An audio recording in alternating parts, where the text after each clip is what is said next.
Over there we see Glastonbury Tor dominating the town. For the Christians it's important because of the ruins of the church on the top of it. For the pagans, that is the island of Avalon, a mythical place that lies at the centre of their vision of Britain. The relationship between pagans and Christians has always been an uneasy one. Leaving Glastonbury behind, I want to dig deeper into these tensions between Christianity and paganism.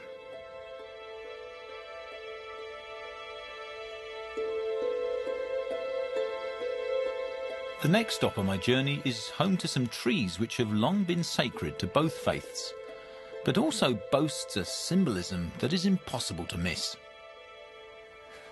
This is Knowlton in Dorset, a church set within an ancient earthen henge which forms a huge circle around us. This church building dates back to about the 12th century. The earthen henge, however, is at least 4,500 years old. It's a striking example of spiritual continuity in one place.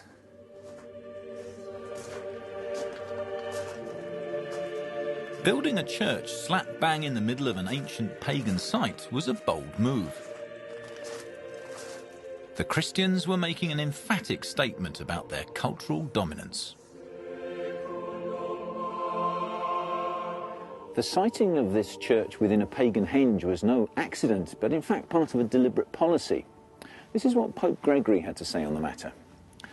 Concerning the matter of the English people, the temples of the idols in that nation ought not to be destroyed, but let the idols that are in them be destroyed. Let water be consecrated and sprinkled in the said temples. Let altars be erected and relics placed there.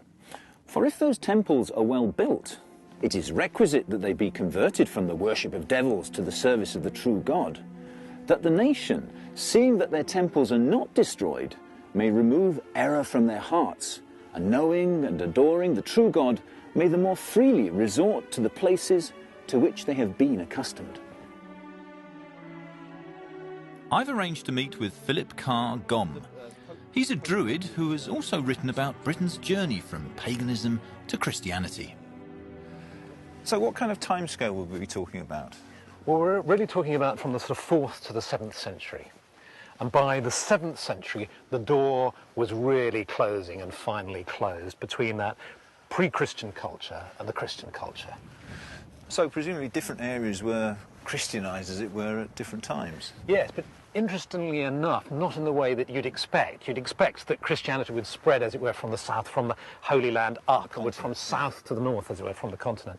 But in fact, it worked in a completely different way. It came down from the north, from the Celtic Christianity up in the north, from Scotland, Iona, etc., coming down. And then there was a sort of pincer movement coming from St Augustine in Kent, coming in from the east. Right. So that the last places to become Christian in Britain were, in fact, Sussex and Hampshire. Really? Yes, yes. Why was that then? Well, because there was a vast stretch of land called the Waste of Undred between the North Downs and the South Downs that was full of bears and boars and brigands and pagans. Forested and so on. Yeah. And it took a while to get through. Really? Yeah. Wow. We're walking along the lip of a henge.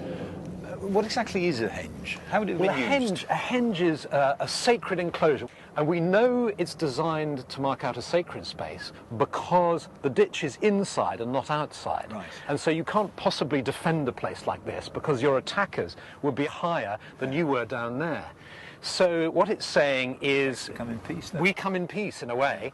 How much is recorded of the activities at sites like this? We don't know. It's too early for that. But what we do know is that in some of the henges there was a stone circle. Right. In other ones there were ritual burials.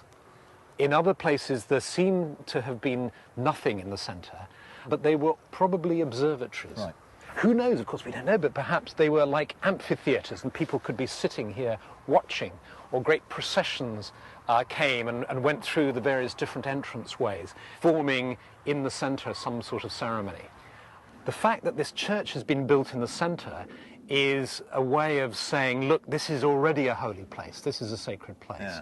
Let's build a church here. And you can view a site like this either as one culture, one religion imposing itself upon another, or you can look at it as a sort of evolution and development.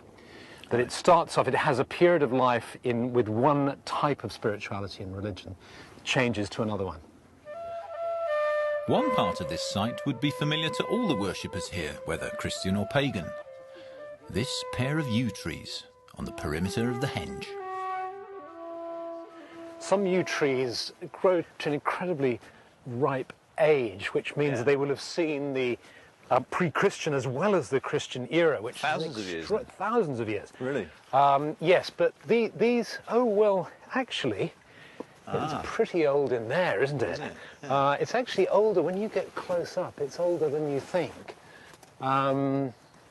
It's hard to tell. Because they regenerate sometimes. They regenerate, and they can live up to 3. So it's just possible that this is a very, very old yew tree indeed. Really? And that, of course, brings up the idea that this tree, or perhaps its predecessors, was here before the coming of Christianity. Yeah. And has lived through that as a living being and is still alive today in the Christian era. Still very much alive. Still very much, and now in the context of its use. They're tying these beautiful cluties, and they're prayer ties, Right. and they're tying these either because they're giving thanks, or they're tying them as a request, symbolic of their wish to be healed, to achieve a particular goal. Just who is tying these cluties is unclear. This is one of the rituals which has grown out of the resurgence of pagan practices. Christianity may have come and gone on this site, but I wasn't expecting to come across such direct evidence that earth magic has never truly gone away. It gives the place an eerie feeling. What's so interesting about this particular site is you have the pre-Christian sense of sacredness melded together with a Christian sense of the sacred, and both really deeply connected to the landscape here.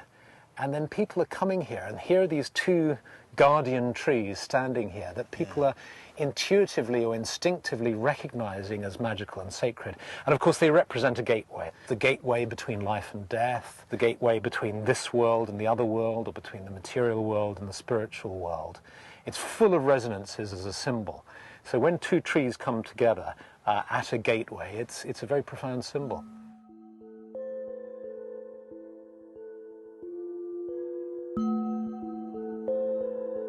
It's strange to think that even in this place, which has a spiritual heritage stretching back thousands of years, one of the most enduring things are the yew trees.